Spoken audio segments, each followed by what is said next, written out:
주간에 우리 삶이 어떻게 변할지에 대해서 말씀드릴게요. 아주 쉽게 얘기하자면 이런 강의를 주말에 안 하고 평일에 해도 될 수도 있어요. 여러분들이 평일에 생계 노동을 조금 줄여서 이렇게 하고 싶은 활동을 하는 거죠. 그런데 이제 여기서 딱 이런 생각이 들잖아요. 아니, 그럼 소는 누가 키우지? 사람들이 다 하고 싶은 것만 하면 도대체 일은 누가 해서 어떻게 우리한테 필요한 것들을 만들어내지? 그게 첫 번째 얘기하고 연결이 되는 겁니다. 기술에 계속 투자를 해야 돼요. 자동화를 계속 해야 되고요. 사실은 우리는 반드시 해야 되는 노동이 아니면 줄여도 괜찮습니다. 다만 그 과실이 사람들에게 적절하게 갈 수 있는 방법만 있으면, 분배될 수만 있으면. 왜 일 안 하는 사람한테 돈 주냐 이런 질문이 있을 수 있어요. 근데 사실 일 안 하는 사람이 나예요. 사람은 일하는 기간이 평생 중에서 수명이 길면 길어질수록 기간이 상대적으로 짧아지는데요. 실제로 우리나라의 인생 그래프를 그려서 흑자와 적자 구간을 살펴보면 29세부터 59세 정도 사이에 한 30년 정도 흑자 구간이에요. 흑자 구간은 뭐냐면 내가 일해서 버는 소득이 내가 쓰는 돈보다 많아요. 소비가 소득보다 적을 때 흑자 구간. 근데 나머지 구간은 적자예요. 소비가 소득보다 더 많은 거죠. 어차피 우리는 긴 기간 적자 구간을 살아갑니다. 근데 이 적자 구간을 누가 채우냐? 과거에는 가족들이 채워줬어요. 부양자, 피부양자 관계로. 가장이 벌어와서 배우자나 자녀들에게 분배하고 어르신들에게, 부모님에게 분배하고 이렇게 했죠. 근데 그게 잘 안 되기 시작했죠. 이미 어르신한테 분배하는 거는 거의 이제 사라져 가고 있고요. 자녀 양육하는 것도 무리가 많이 생기다 보니까 저출생 현상이 굉장히 심화되기 시작한 거죠.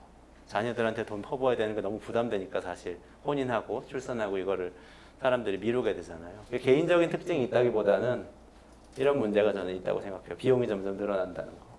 근데 이것을 완화시키게 되겠죠. 그러니까 이게 장밋빛이라고 생각하시면 안 되죠. 왜냐하면 이때는 부담이 더 커지겠죠. 세금을 내야 되니까. 다른 때는 조금 부담이 줄어들 거고 이렇게 생각을 할 수 있을 것 같습니다. 미래에는 소득이 어떻게 될까?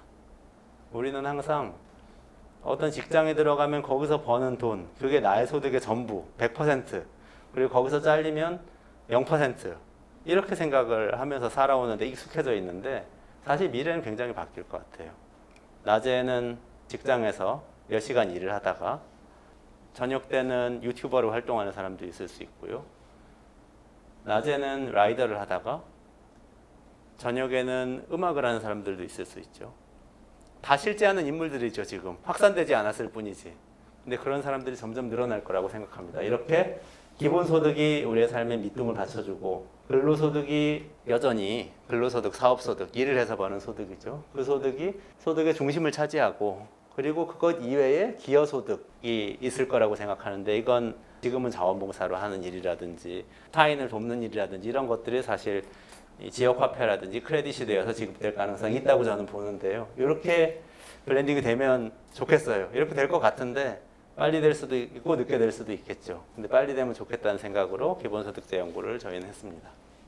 결과적으로 그러면 지금 일자리라고 생각하는 것들은 이미 줄어들고 있는데 많이 더 사라지게 될 것이고 지금 일자리가 아닌 것 같은 것들이 일자리가 될 거라고 저는 보는데 그게 우리의 삶의 변화를 상징할 수 있습니다.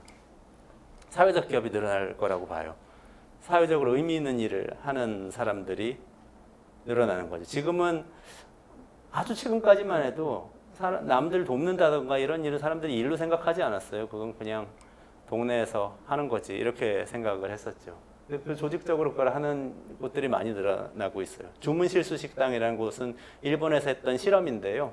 치매 걸리신 어르신들만 일을 하시도록 했어요. 그리고 소비자들이 가서 거기서 식사를 합니다. 그러면 주문을 받고 바로 돌아서서 잊어버리고 엉뚱한 게 나오고 이런 일들이 생겨요. 카레 시켰는데 돈가스 나오고 뭐 이런 일들이 생겨요. 근데 이걸 기획한 사람은 그 과정에서 이 어르신들이 자존감을 찾도록 해드리자는 생각에서 기획을 했고 여기 참여한 소비자들은 참여하는 것 자체에서 자기가 사회적으로 기여했다고 하는 그 효능감을 얻기 위해서 참여를 하는 거죠. 꼭 밥을 먹기 위해서가 아니라 플러스 알파가 있는 거죠. 그런 일들이 사실은 일이 아닌 것들이 일이 되어갈 가능성이 높다. 그런 생각이 한 가지 있고요. 또 하나는 취미생활처럼 하는 것들이 전문적이 될 수 있다. 펀킨, 청킨이라고 써져 있죠. 미국에 호박 던지기 대회가 있어요.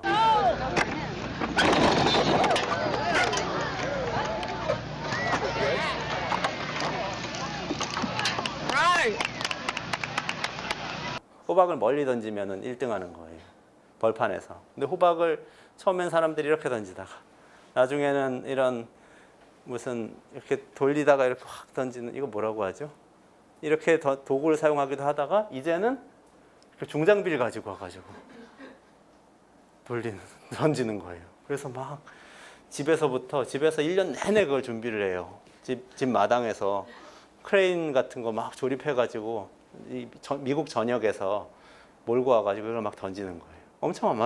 엄청 아마추어적인 것인데 프로페셔널처럼 변해가는 거죠. 그래서 마지막으로 미래에는 이렇게 코끼리와 벼룩의 시대가 될 건데요.